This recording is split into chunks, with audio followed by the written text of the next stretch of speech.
be confused with the pump and panties, an establishment our good friend J-Dub likes to stop at.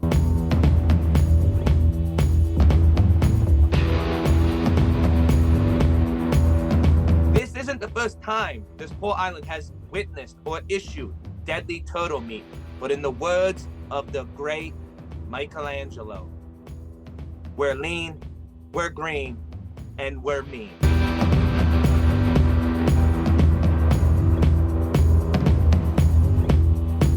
So just remember, the double champ does what the he likes, and a happy St. Patty's Day night.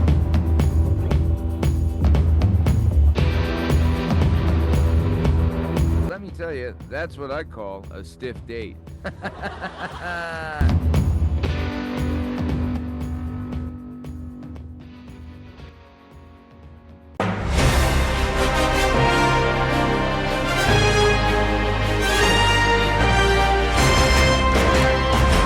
Hello and welcome to the Working Perspectives Podcast presents WPP News.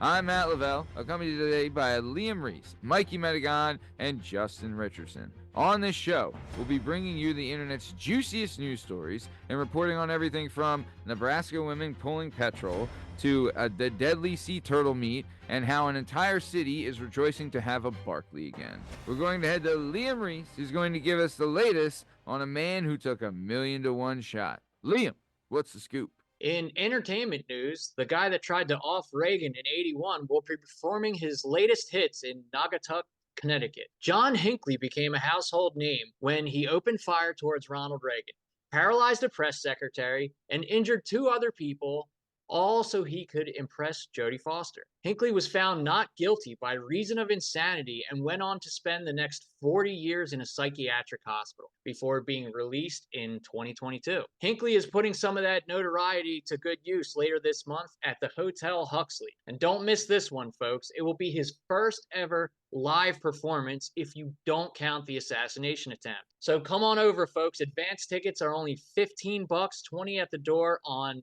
March 30th at 7 p.m., which also happens to be the 43rd anniversary of when he opened fire towards Reagan. By the way, Hinckley is choosing to perform folk music, making trying to knock off Reagan the second worst decision he's made in the past 50 years. I'm Liam Reese with Entertainment News. Back to you, Matt. Thank you for that, Liam. Man, now that's what I call a one-hit wonder. Excellent stuff. Thank you for that, Liam. We're going to keep it moving. We're going to head to the land of the Cornhuskers where Mikey Medigon has a story for us. Mikey, what's the story? On site, on scene here in Lincoln, Nebraska, where police have taken into custody a 45-year-old female resident named Dawn Thompson, who over a 6-month period was able to pump 7,314 gallons of liquid gold gasoline free at a local pump and pantry, not to be confused with the pump and panties, an establishment our good friend J-Dub likes to stop at. But to obtain this gas, Thompson learned that if you took your card, which was a gas card, and swiped it 2 times, you could put it into what they call demo mode, where you could pump gas for free. And the old dirty Dawn pumped over $28,000, even renting her discount fuel card to her friends for a cash payment. But finally, the lead loss prevention officer, who I can only assume spent 6 years in high school, then dropped out at 24 with no diploma, exposed the plan to the police in a short 6 months. Now, the Wonder Bread Wop, I think this is a beautiful thing, Matthew. I think it's a beautiful thing to get back at the gas gods. Me, Mikey Medigon, WPP News. Back to the studio. All right. Thank you for that, Mikey Medigon. Latest news, the defendant is responding by stating the ancient rule of 2 swipies and no takebacks. All right. Well, thank you for that, Mikey Medigon. We're going to head to J-Dub Justin Richardson, who's going to give us something a little unexpected for the up-and-coming holiday. J-Dub, what's the story? Matthew, this coming weekend is the glorious and beautiful event of St. Patrick's Day. Previously born in Britain, accepted by the Irish, and drove out all the snakes. We all know this beautiful poem that we all sing and pray or say each year. It's St. Patty's Day once again, so make sure you leave out gifts for our old fiery friend. Pour out some proper 12 and leave a little bit of blow, for when midnight strikes, he'll stumble into your home. If you've been good, he'll give you gifts, but if you've been bad, he'll punch you in your So just remember, the double champ does what the he likes, and a happy St. Patty's Day night. Matthew, back to you. Thank you for that, J-Dub, and I'd have to like you to apologize to absolutely nobody, because that was great. All right, very good. Let's keep it moving. We're going to head back to Liam Reese, who's going to give us the scoop on a fatal withdrawal. Liam, what's the scoop? 2 women in Ashtabula, Ohio, were arrested for attempting to pull a real-life Weekend at Bernie's. Lorene Ferrallo and Karen Casbome lived with a guy named Douglas Lehman.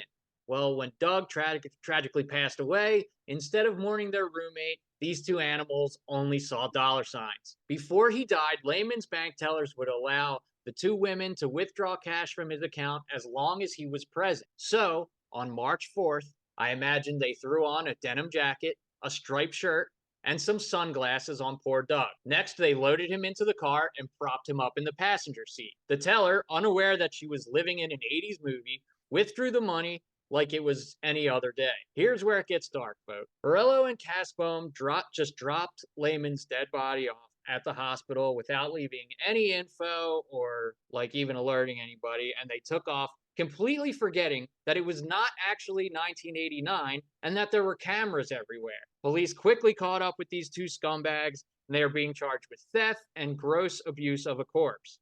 So folks, please keep in mind, the next time you get an idea from a movie, you may want to consider advances in technology since then and the fact that you're a complete moron. I'm Liam Reese, WPP News. Thanks. Thank you for that, Liam. Let me tell you, that's what I call a stiff date. Excellent stuff. Very good. Thank you for that, Liam. We're going to keep it moving. We're going to head to Mikey Medigon, who's going to give us the latest about turtles in a half shell and some turtle power.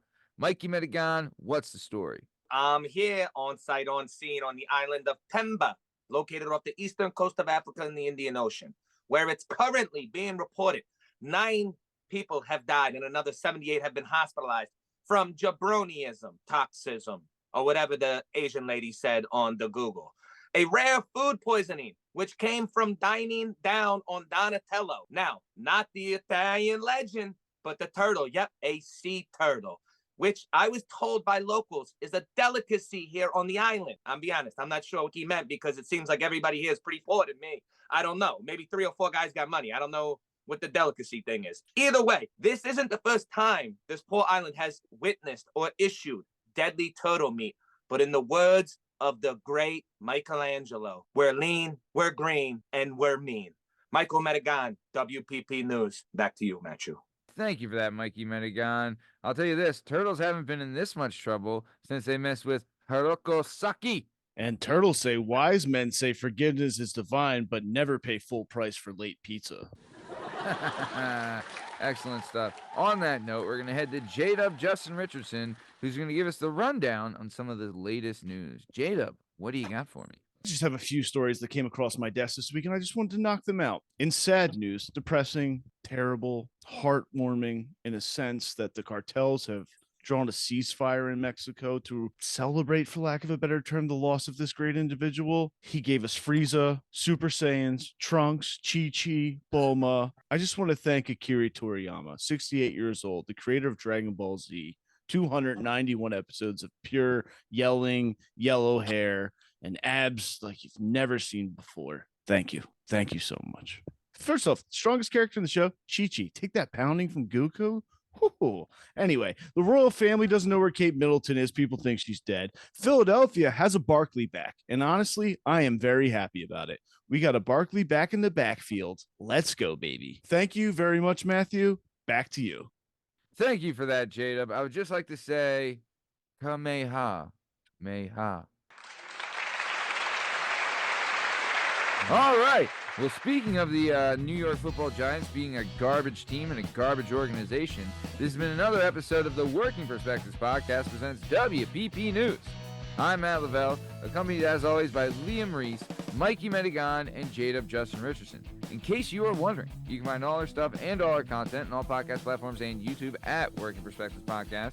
You can follow us on Instagram at Working Perspectives Podcast. You can join us on Twitter and TikTok at WorkingPod. If you would like to be a guest on the show, please email us at workperspectives@gmail.com, and please like and subscribe so we keep bringing you this sweet, sweet content.